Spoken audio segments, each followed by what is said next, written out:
huduma ya ukombozi na uponyaji. Homina Hosanna Ministry of All Nations, kutoka kwa Mtume G.K. Mwansasu.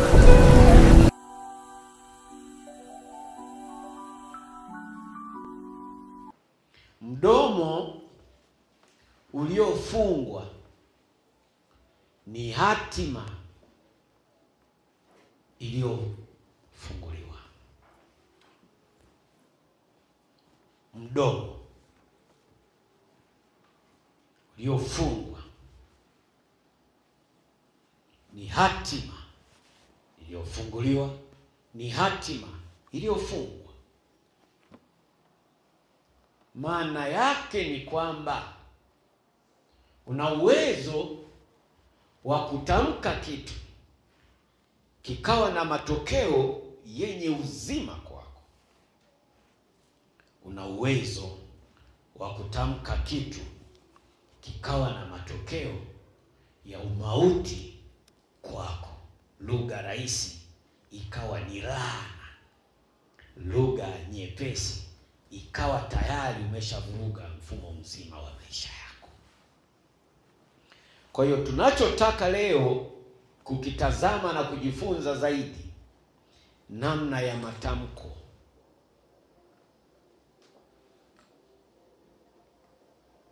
Maneno tunayoyatoa kwa kupitia vinywa vyetu au mdomo wako unajenga nini? Unatengeneza nini? Unafanya nini?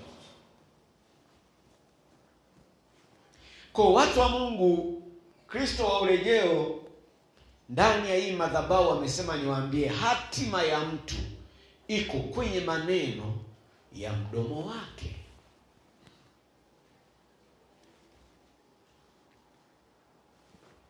Hatima ya mtu iko kwenye maneno ya mdomo wake. Lugha rahisi, tunaambiwa kwamba chochote unachokitamka kina uwezo wa kukufanikisha.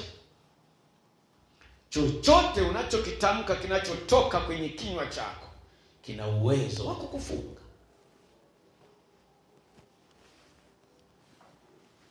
Kwa hiyo kumbe changamoto na matatizo tunayoyapitia chanzo chake ni sisi wenyewe.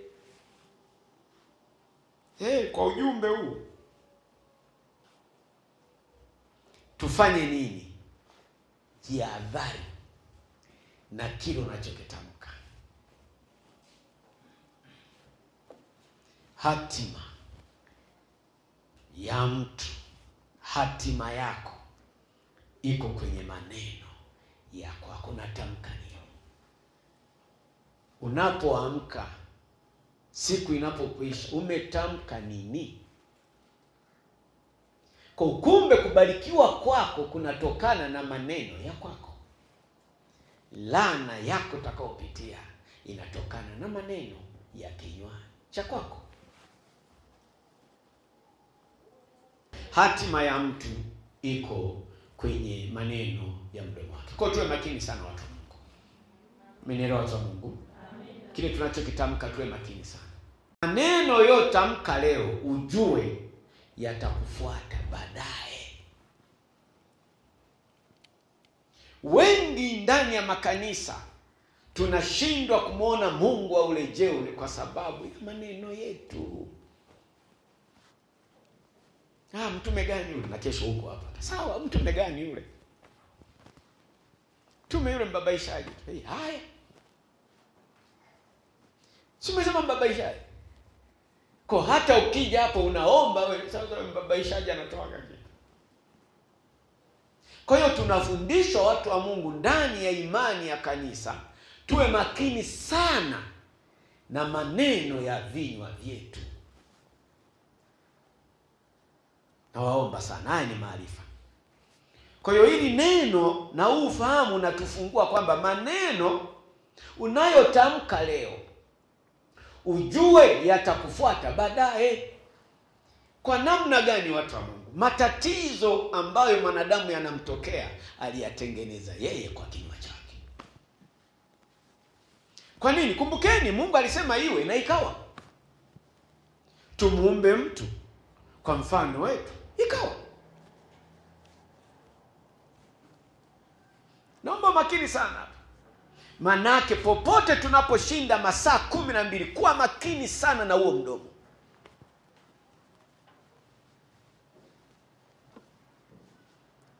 Tuko kwenye hii madhabahu ya Kristo mwenye urejeo, ni kwamba ndani yake ni baraka. Watu wa Mungu, kinyume cha baraka ni laana. Kwa hiyo wengi mikwamo tunaopitia tumetamka wenyewe. Si umekiri umaskini, utafanyaje? Mimi siwezi. Sawa, simeshatamka. Mtu wa Mungu, ukisema uwezi na unaweza. Wewe fanya hiki, mimi siwezi. Sawa, simesema uwezi. Nawapa maarifa, msifikiri Mungu ni vidudu la namna gani. Sijui ni jengo, sijui gudhehebu. Hakuna. Ni mfumo, ni ufahamu. Ndio maana nawarejesha nyuma katika ile mwanzo. Mungu alisema kiwe, kikawa. Mungu aliumba ulimwengu na kila kitu kilichomo. Alikuwa anatamka. Kwa tujifunze sana namna ya kumaliza siku. Hivi vinywa vitamke baraka, sio laana. Ili ukwepe laana, angalia aina ya maneno yanayotokana na kinywa cha kwako.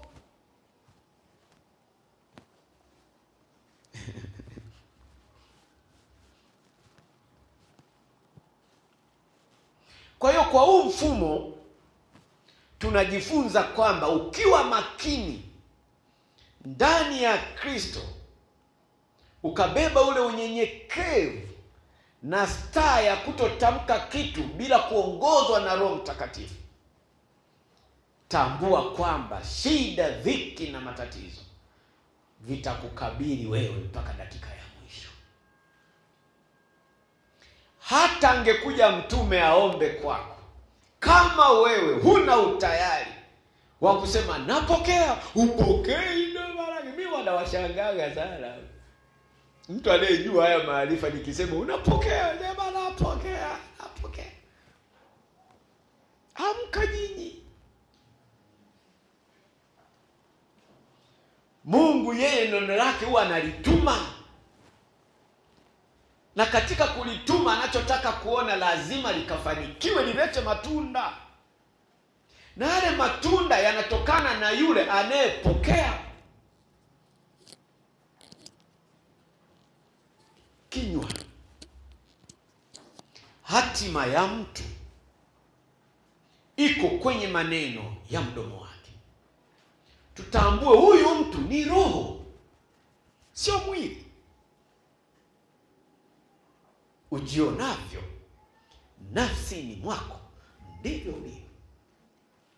Maana ya nafsi na kujiona, umekaa kimya, unajitamkia ndani, hivi mimi ndo wa magonjwa. Wewe ndo wa magonjwa. Hivi mimi ni masikini. Wewe ni masikini, si ndivyo umetamka?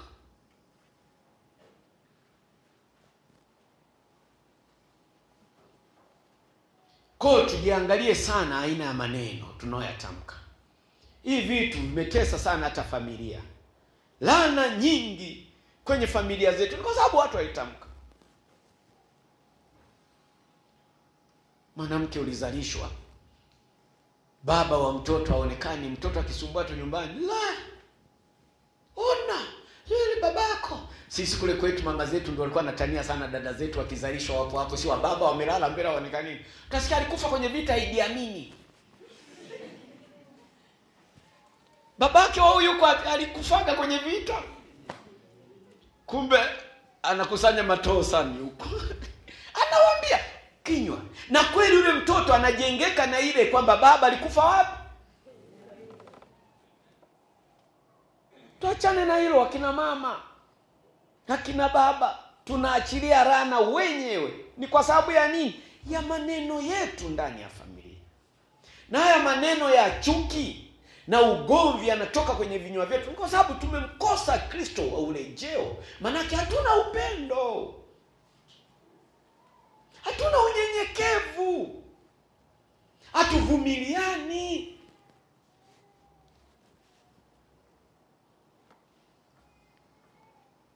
Mama, mimi nataka daftari la shule. Kamwombe babako huko.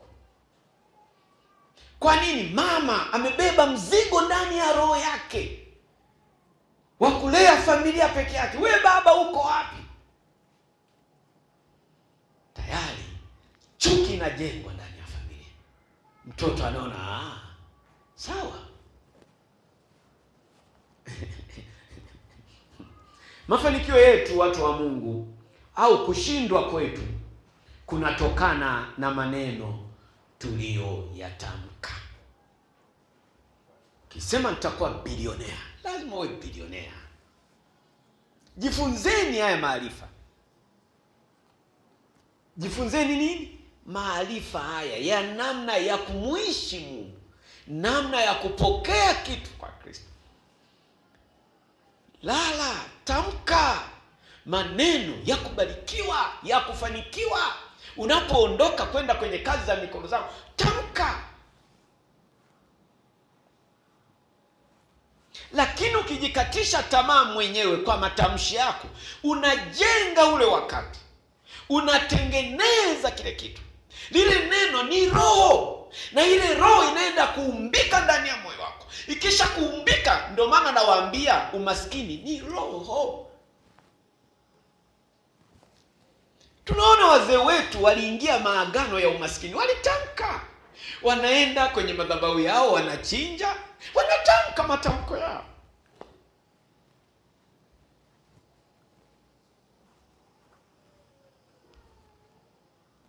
Watamka. Huyu huko aliko tena na asirudi, apotee moja kwa moja. Wanachinja, wanatamka. Ndio maana nasema hata wewe ukifika hapa, sadaka yako itamkie. Kile unachotamka kinaenda kuumba, kinaenda kutengeneza kusudi lile ambalo wewe unataka liwe kwenye maisha yako, watu wa Mungu. Naelewa? Tumepewa nafasi na fursa ya kuona mbingu kwa ufahamu. Tumeanza maneno ya sadaka. Tamka muda wote, kili kushinda, kili kufanikiwa, sio kujikatisha tamaa. Unapojikatisha tamaa, unajenga, unatengeneza. Leo tunajifunza hilo. Hatima ya mtu iko kwenye maneno yako. Tufanye nini? Manake kuanzia leo badilika. Mimi ni watu wa Mungu. Tuondoe laana majumbani. Leo tunapitia haya, tunateseka, ni kwa sababu ya ule mti tulioupanda, ambao ule mti hauleti uzima, unaleta shida ndani ya nyumba zetu. Ni roho. Roho ya mila desturi, roho ya ukatili, roho ya kina mama kufanya nini? Ya ndio shida zote tunazoziona zinatukabili sisi kama familia. Afrika amka. Tanzania amka. Usio kafikiri Mungu ni jengo. Usio kafikiri Mungu si ni dudu la namna gani. Ukajua shetani si ni, hakuna, ni neno. Kumbukeni neno lililo jema ndo Mungu, na neno lililo na uovu ambao si jema ndo shetani. Na yote haya mawili yanapatikanika kwenye hekalu na moyo wa mwanadamu. Wako wewe mwenyewe.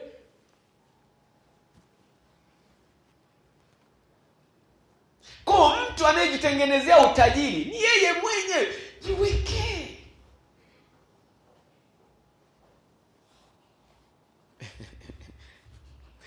Mafanikio yetu watu wa Mungu au kushindwa kwetu kumetokana na maneno tuliyoyatamka. Jitahidi sana kufanya ibada za kufuta. Kumbuka ulikotoka. Hiyo laana na hiyo shida unayopitia wewe mwenyewe. Kwa shetani anachokifanya, anaachilia hilo neno ndani ya moyo wako. Ndio ile tabia.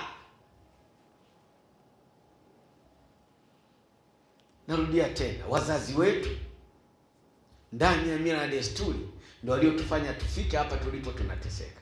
Na sisi tusipokuwa makini, hata watoto wetu watateseka, watakumbuka sisi ndio chanzo cha wao kufeli. Wewe mtu ama uko, mimi nakwambia ukiingia ukoo wa Mwansaso wenye baraka, wenye upendo, wenye nyenyekevu na uvumilivu, utakuwa na star na yale utakayotamka. Mtoto hata akisumbua utajiuliza namna ya kutamka. Si ufahamu nao kwamba nikitamka lilo baya na kwa nalijenga kwa mtoto, na likishajengwa kwa mtoto tayari lina madhara. Leo tunateseka ni kwa sababu ya aina ya ukoo tuliotoka. Ukoo tuliotoka una haya maneno. Ndio maana wanasema usio yule mtu bana, wakianza kuongea wale acha. Na maana ya kutamka kitu watu wa Mungu ni laana. Kuna koo mioyo ya watu imejaa ni kwa ajili ya laana tu. Pumbavu mcheka. Wewe tuone kama tutaenda kufanikiwa. Hebu niambie, umeumba vingapi mara hapo? Ili tujue kwamba hata neno la Mungu ndani ya Biblia linatufundisha. Hebu tuangalie Mithali 18 kidogo. Mithali 18:20.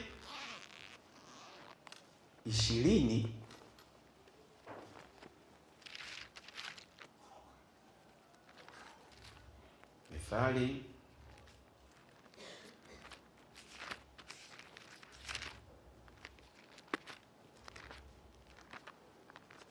18:20, neno la Mungu linasema hivi: tumbo la mtu litajazwa matunda ya kinywa chake.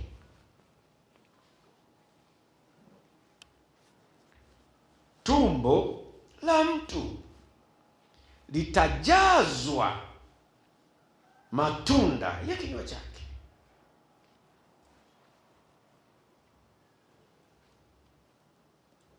Kile utakachokitamka ndicho kitakachokupa afya. Kile utakachokitamka ndicho kitakacholeta madhara katika mfumo mzima wa maisha yako. Ujazo kinywa chako, moyo wako umejaa nini? Masengenyo, umbea, majongo, umejaa dhambi. Wewe unataka kujua tabia ya mtu, mpe nafasi ya kuongea. Mimi nawapa maarifa. Vitu vingine sio lazima ufunge. Ukitaka kujua tabia ya mtu, kila anachokitoa kutoka ndani.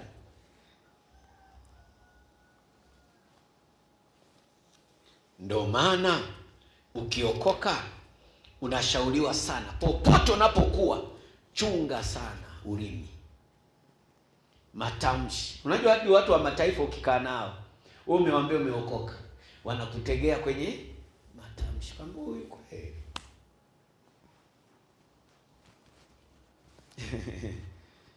Wakati hatujaokoka, si vijana tukikaa popote tunajadili tu wanawake. Ndio dada cheka vipi? Bwana yule demu vipi yule?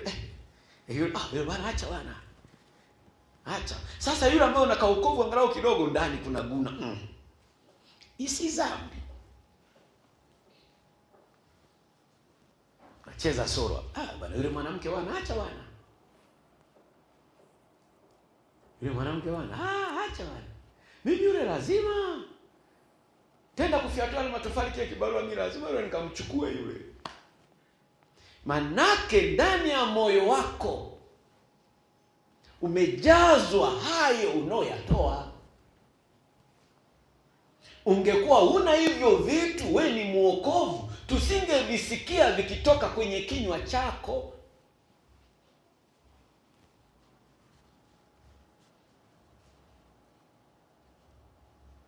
Kimtokacho mtu ndicho najisi, sio kimwingiacho. Unatoa nini? Moyo wako umejazwa nini? Moyo wako umejaa nini? Wewe unayenisikiliza, moyo wako umejaa masengenyo? Umejaa umbea? Moyo wako, kitu mnachokiona tunakitamka ni ujazo, ndicho kilichoko ndani ya mioyo. Ndio maana watu wa Mungu naumia sana na nao anakuwa mkali kwenu kwamba tubadilike tabia, kwamba uokovu ni mabadiliko ya tabia. Manake ndio hivi vitu ninavyovihubiri leo. Usipokuwa tayari kubadilika tabia, wewe na uokovu hakuna. Na kama hakuna, hakutakuwa na matokeo, kwa sababu vilivyokujaa ndani ya moyo wako haviendani na ukoo wa mwanzo. Hatujachelewa. Huu ni ukoo mpya uliopewa mbaraka. Una hazina ya Mungu, hazina ya mbinguni imejaa kwenye ukoo. Lakini ukoo umebeba upendo, unyenyekevu na uvumilivu. Ndani yake maneno yaliyomo ni ya baraka. Lazima tutakiane heri. Ndio maana maneno yaliyo makubwa kwetu sisi, Hosana, mkombozi amekuja, tunatawala na kumiliki. Muda wote tamka hili neno, utaona. Unatamka nini? Tuliokoka tuna matamshi yetu. Ya utajua tu huyu hamna kitu. Leo huyu mtume unaambiwa yule alikuwa anapiga umbea mara ameokoka.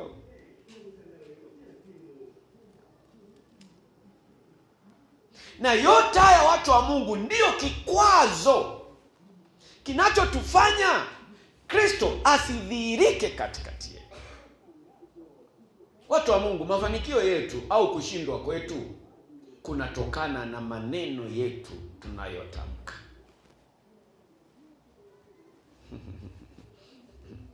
Kutaka kuwa milionea, kutaka kuwa bilionea, ni kweli utakuja kuwa bilionea, si ulitamka? Nataka mwezi fulani kiwe, nataka.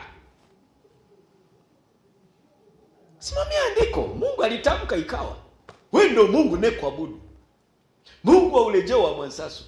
Wewe ndio uliyesema kila kitu ndani mwako kimo. Mimi nataka kufika mwezi huu wa 12 niwe na nyumba, funga lango. Hivi kweli hata mimi nina uwezo wa kuwa kweli hata wewe utakuwa naye, sio umesema? Kwa hiyo tukiri vilivyo vyema siku zote. Mmenielewa watu wa Mungu? Mmenielewa? Mmenielewa? Kwa chochote unachokitaka ndani ya Kristo, ni lazima moyo wako uwe na utayari wa kubadilika.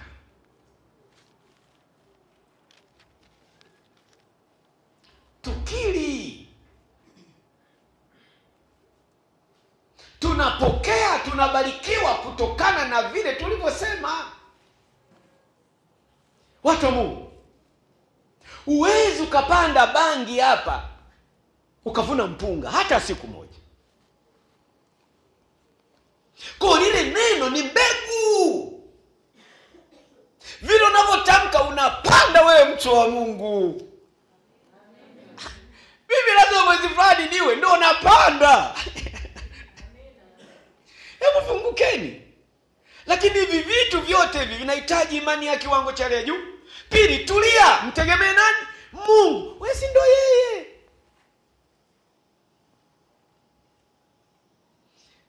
Nimewaambia asubuhi, unaposema una sadaka, unajua vitu vingine ni ujinga wa wajinga tu. Lugha rahisi, huna mahusiano mazuri na Mungu wako. Ndio maana picha halisi ya kanisa la sasa la waliokoka ni muonekano wa maisha. Hawana mahusiano mazuri na Mungu. Yesu ni Bwana, ndara nyekundu, nyeusi. Kwa unapoenda na injili kwenda kuhubiri, watu wanaangaliaga nini? Chini ukoje? Jitahidini kuwa wasafi. Ili Mungu ameonekana amekubariki, anza na kuvaa. Oga. Hamjanielewa nyinyi, ngoja niwasubirie. Mimi nasema kweli. Kitu cha kwanza, sisi hatutaona nyumba huko. Anza kubadilika nguo. Anza kubadilika mwili. Oga. Tutajua huyu safari huyu.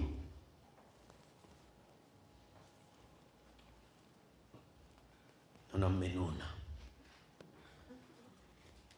Nguo. Ili mtu tumjue kwamba ni maskini, ni mavazi. Kwa hata kama unacho na una Mungu rohoni, kama umeshikwa kwenye mavazi, unajua hamna kitu. Si utatoka. Ulivyo, unakuja kwangu, Yesu anatenda. Mungu wa Mwansaso, na mnavyokuaga wanyenyekevu, kumbe alishakimbia yumo ndani. Warokole ukiwasikiliza. Ukiwasikiliza warokole.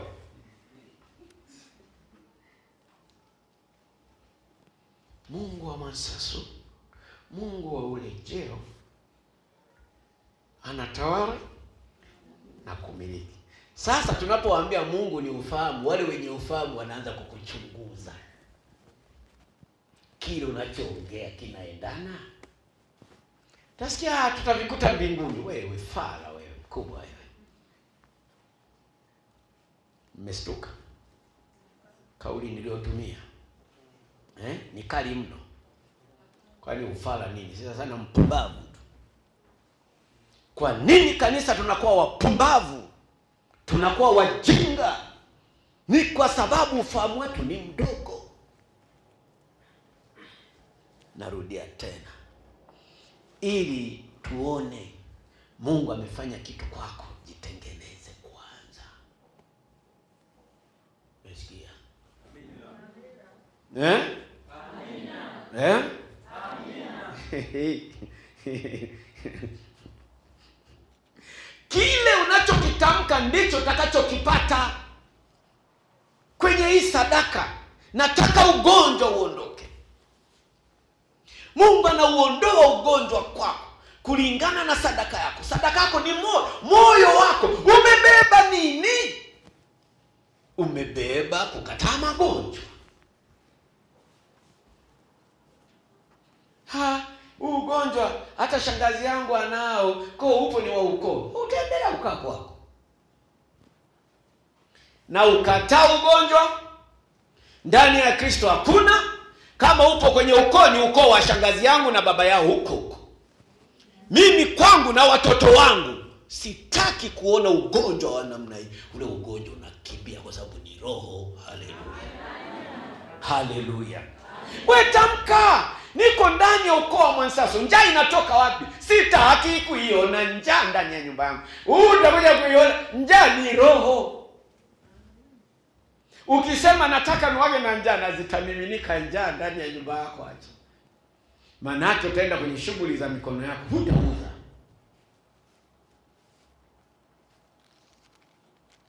Kuna maneno yanotamkwa yanamwakilisha shetani. Yanapokelewa. Manake moyo wa watu una mti wa laana ambao ni shetani, ndio uliojaa ndani ya moyo wako. Utatamka hayo laana kwa watoto. Wengi tuko hapa tumeokoka, lakini hatuwatakii mema watoto wetu. Tuna matamko machafu. Kiangalia mtu mwabudu halisi ambaye anafundisha upendo, anavolea watoto. Kazi.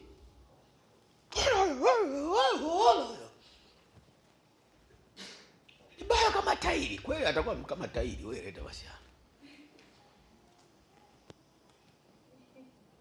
Mbona cheka bwana? Mimi nawapa siri. Msifikiri Mungu ni neno. Na lile neno linaumbika. Wewe unaposema umeokoka, yani maana yake Mungu yuko ndani mwako. Na kama Mungu yuko ndani mwako, maneno ya kiungu yakoje? Yakutakia mema. Ndio maana sisi tuliokoka katika roho kweli akituuzi mtu, unasema tu amina. Ajui atendalo. Mithali 6:2.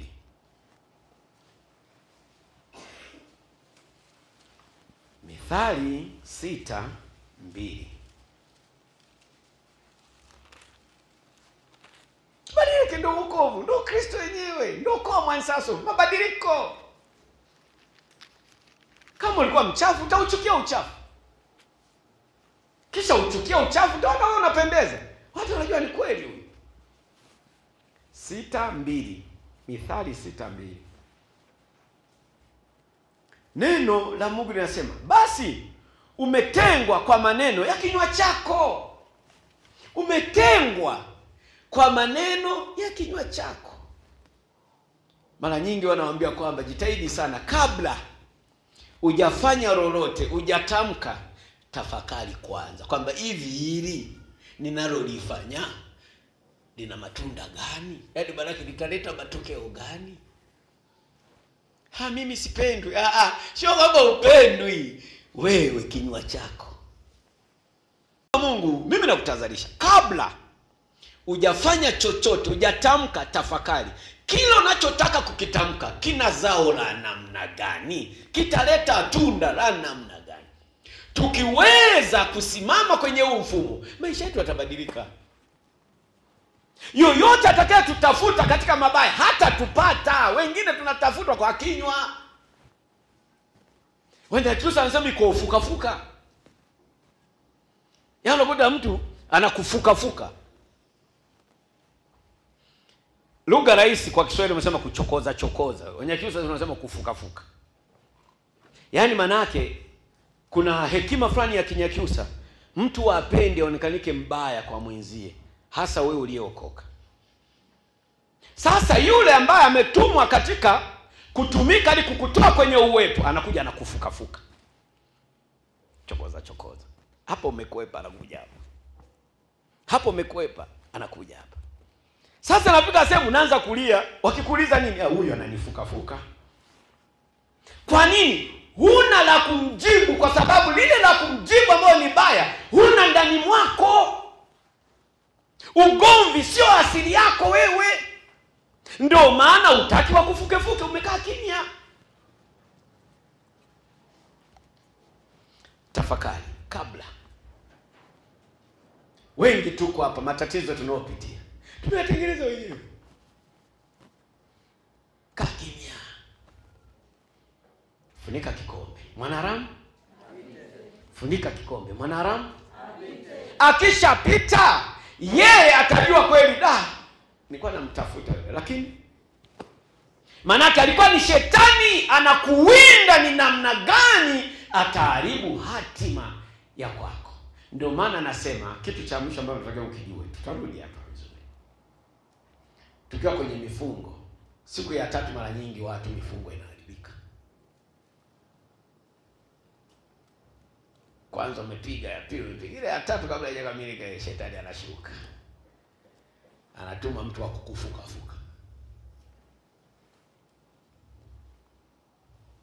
Hajafungia kuku mkeo.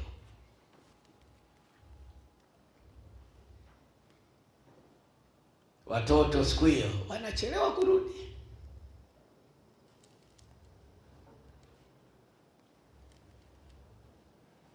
Uliwaambia wafanye kitu fulani, hawajafanya, na umewakuta wanacheza huko ndani.